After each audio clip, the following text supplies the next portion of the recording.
근데 검사를 해서 검체 바뀐 거 아닌가 전화를 드렸더니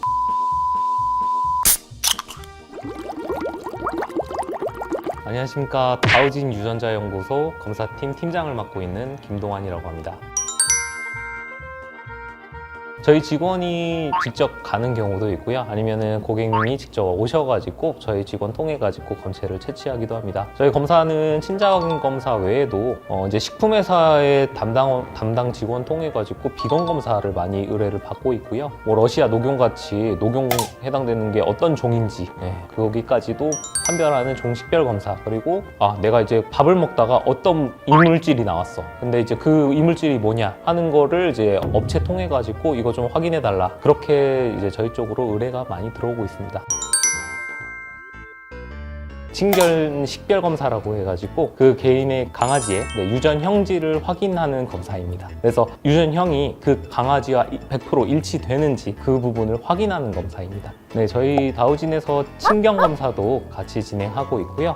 잃어버린 개라든지 자기가 아끼는 지금 반려견이 있었는데 어느 날 갑자기 죽은 거예요. 피가 이렇게 흥건히 묻어 있었고 지금 의심되는 그런 이웃집 개가 있었는데 이 부분을 확인하고자 이렇게 저희 쪽으로 의뢰를 해주신 부분도 있습니다. 네, 맞습니다. 친견 검사의 경우에는 부모라고 생각하는 친견, 그 강아지, 그리고 그의 이제 새끼들이 있을 텐데 이게 이제 잡종인지 아니면 진짜 순종인지 명확히 판단을 할 수 있게끔 친견에 해당되는 부모 자아 검사를 통해 가지고 이 강아지가 순종인지 잡종인지 확인 가능합니다.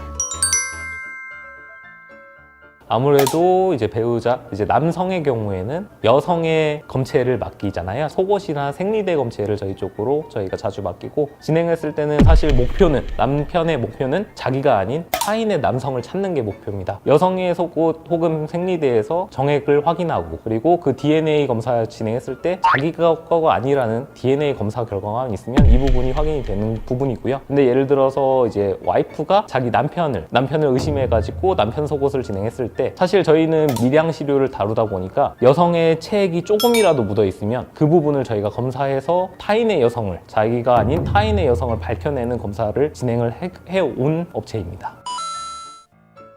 이제 예를 들어서 그 남자의 그런 생식기 부분에 조금이라도 만약에 체액이 묻어 있을 때 사실 속옷 바로 씻는다라고 하면은 거의 다 찢겨 내려갈 확률이 높고요. 근데 만약에 그걸 진행하고 나서 바로 이제 속옷을 입는다라고 하면 소량이라도 묻어 있으면 거기서 타인의 여성을 확인할 수도 있습니다.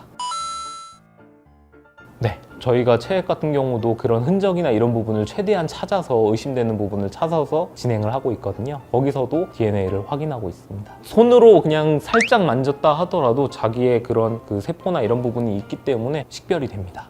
하나의 예를 들면 저희 쪽으로 조금 의뢰 들어온 건 중에 옷을 맡겼어요. 근데 그 옷은 술 마시다가 누군가가 만졌대요, 자기 옷을. 근데 그 검체를 의뢰해달라고 했는데 확인을 해보니까 본인 거 외에 다른 타인의 남성이 확인이 되는 부분도 있었습니다.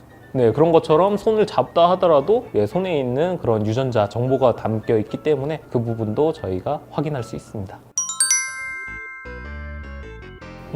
예를 들어서 의뢰건 중에 친자검사의 건입니다. 근데 맡긴 거는 부녀로 검사를 진행했더라고요. 근데 검사 결과는 부자로 나왔어요. 근데 검사를 해서 검체 바뀐 거 아닌가 전화를 드렸더니 저 트랜스 이런 경우도 있었습니다. 의뢰 썼을 때는 그냥 여자로 적은 거였죠. 근데 이제 DNA 검사를 진행했을 때는 이제 본인은 남성이니까 DNA는 그대로 남성은 남성, 여성은 여성. 기존의 유전형은 개인의 고유 식별 정보이기 때문에 이 부분은 바뀌지 않습니다.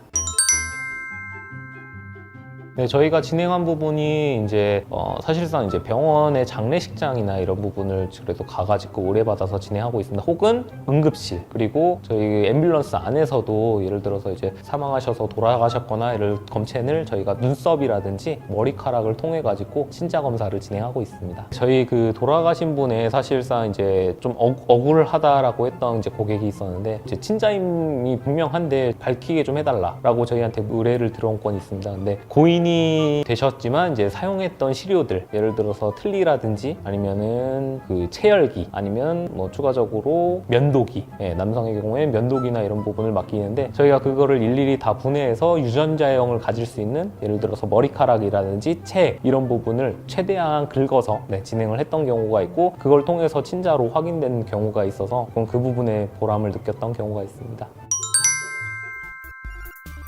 그렇지 않아도 이 부분은 사실 그 뉴스에서도 많이 나왔다시피 흑인 사이에서도 백인 자녀가 태어나는 경우가 있잖아요. 이럴 때는 뭐 사실상 뭐 멜라닌 색소가 부족해가지고 하얗게 나오는 경우, 그런 케이스가 있는데, 그게 아니라 이제 유전적인 돌연변이를 통해 가지고 이렇게 흑인 사이에서도 백인이 나올 수 있다라는 그런 케이스도 뉴스에도 보도되고 있습니다. 지금 유전자형이나 이런 부분이 돌연변이를 통해서 확인이 된다라고 지금 보고되어 있습니다. 유전자 검사를 조금 의심하는 사람들이 많아요. 그러니까 야, 이거는 내가 어떻게, 너희가 그걸 다 어떻게 알아? 라고 하는 부분이 있는데, 일단 막상 이제 의심을 하다가 그게 이제 정확한 과학적 증거로 이제 명확히 판정을 해주는 부분이기 때문에, 좀 더 처음에는 의심, 추후에는 의심에서 확신으로 넘어가는 그 부분이니까, 저희가 혹시라도 궁금하거나 혹시라도 좀 더 확인하고자 하는, 평생에 한 번이니까 유전자 검사도 한번 활용해 보시면 좋을 것 같습니다.